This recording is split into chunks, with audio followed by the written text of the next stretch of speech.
नमस्कार साथियों, आप सभी लोगों का फिर से एक और नई कहानी के साथ इस चैनल पर हार्दिक स्वागत है। अतः आप सभी लोग इस मजेदार कहानी को एक बार पूरा जरूर सुनिए। बहुत दिन पहले की बात है। एक गांव में रामू नाम का एक गरीब किसान रहता था।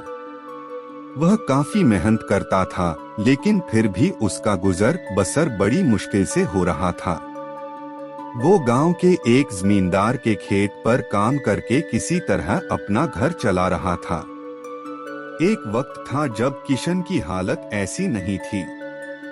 पहले रामू के भी खेत थे, लेकिन उसके पिता के बीमार होने के कारण उसे अपने सारे खेत बेचने पड़े। मजदूरी में मिलने वाले पैसों से पिता का इलाज कराना और घर का खर्च चलाना मुश्किल हो रहा था। उसका हर दिन इसी सोच में गुजर जाता कि कैसे घर की स्थिति को बेहतर किया जाए। एक दिन सुबह सुबह ऐसे ही सोचते सोचते वो जमींदार के खेत पर काम कर रहा था कि अचानक खुदाई करते करते उसकी कुदाल किसी धातु से टकराई और तेज आवाज हुई। रामू ने सोचा कि आखिर ऐसा क्या है, यहाँ जरा देखा जाए। उसने उस हिस्से को खोदना शुरू किया तो देखा एक बड़ा सा पतीला है। पतीला देखकर रामू दुखी हो गया, क्योंकि रामू ने सोचा कि पतीले की जगह अगर गहने या जेवरात होते तो उसके घर की हालत थोड़ी सुधर जाती। फिर रामू ने सोचा कि चलो अब खाना ही खा लेता हूँ। खाना खाने के लिए रामू ने अपने हाथ की कुदाल उस पतीले में ही फेंक दी और हाथ मुंह धोकर खाना खाने लगा।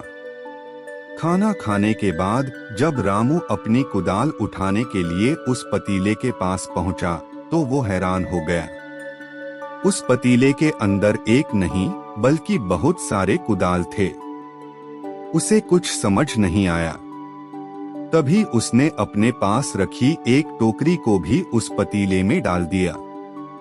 वो एक टोकरी भी पतीले के अंदर जाते ही बहुत सारी हो गईं। ये सब देखकर रामू खुश हो गया और उस चमत्कारी जादुई पतीले को अपने साथ घर लेकर चला आया। अब वो रोज उस चमत्कारी पतीले में अपने कुछ औजार डालता और जब वो ज्यादा हो जाते तब उन्हें बाजार जाकर बेच आता। ऐसा करते करते रामू ने काफी पैसे कमाए और उसके घर की हालत सुधरने लगी। उसने अपने पिता का इलाज भी करवा लिया। एक दिन रामू ने कुछ गहने खरीदे और उन्हें भी पतीले में डाल दिया। वो गहने भी बहुत सारे बन गए। धीरे धीरे रामू काफी धनवान होने लगा और उसने जमींदार के यहाँ मजदूरी करना भी छोड़ दिया।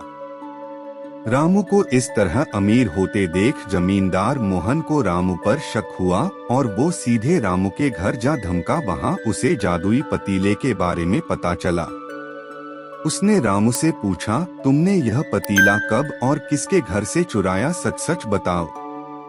रामू सहम गया और डरी हुई आवाज में बोला, ये चमत्कारी पतीला मुझे खेत में खुदाई के समय मिला था।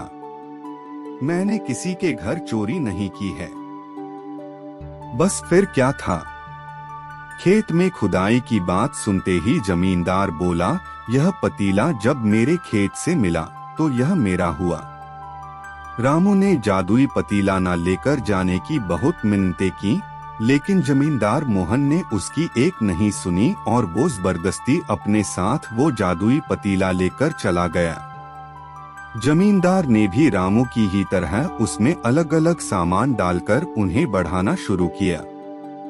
एक दिन जमींदार ने अपने घर में मौजूद सारे गहने एक एक करके उस पतीले में डाल दिए और रातों रात वो और भी ज्यादा धनवान हो गया। यूं अचानक एकदम से जमींदार के इतने अधिक अमीर होने की खबर नगर के राजा तक भी पहुंच गई। पता लगाने पर राजा को भी जादुई पतीले की जानकारी मिली। राजा ने तुरंत अपने लोगों को भेजकर जमींदार के पास से वो चमत्कारी पतीला राजमहल मंगवा लिया। उस जादुई पतीले के राजमहल में पहुंचते ही राजा ने अपने आसपास मौजूद तमाम कीमती सामान उसमें डालना शुरू कर दिया। सामान को बढ़ता देखकर राजा दंग रह गया। राजा ने सोचा कि देखने में तो ये पतीला बड़ा साधारण सा दिखता है, लेकिन इसके अंदर जरूर कुछ असाधारण होगा। बस फिर क्या था, वो लालची राजा खुद उस पतीले के अंदर चला गया और देखते ही देखते उस पतीले से बहुत सारे राजा निकल आए। अब पतीले से निकला हर राजा बोलने लगा, मैं इस नगर का असली राजा हूँ, तुम्हें तो इस जादुई पतीले ने बनाया है। ऐसा होते होते सारे राजा आपस में ही लड़ने लगे और उनकी इस भयानक लड़ाई में सभी राजा लड़कर मर गए। इस लड़ाई के दौरान वो जादुई पतीला भी टूट गया। जादुई पतीले के कारण राजमहल में हुई इस लड़ाई के बारे में नगर में सबको पता चल गया। जैसे ही ये जानकारी रामू और जमींदार को मिली तो उन्होंने राहत की सांस लेकर सोचा कि अच्छा हुआ कि हमने उस जादुई पतीले का इस्तेमाल सही तरीके से किया। उस राजा ने अपनी मूर्खता के कारण अपनी जान ही खो दी। तो इस कहानी से हमें यह शिक्षा मिलती है कि मूर्खता और लालच का अंत बुरा ही होता है। किसी मूर्ख के पास अच्छी चीज कभी नहीं टिकती, क्योंकि वो उसका सही इस्तेमाल करने की समझ ही नहीं रखता।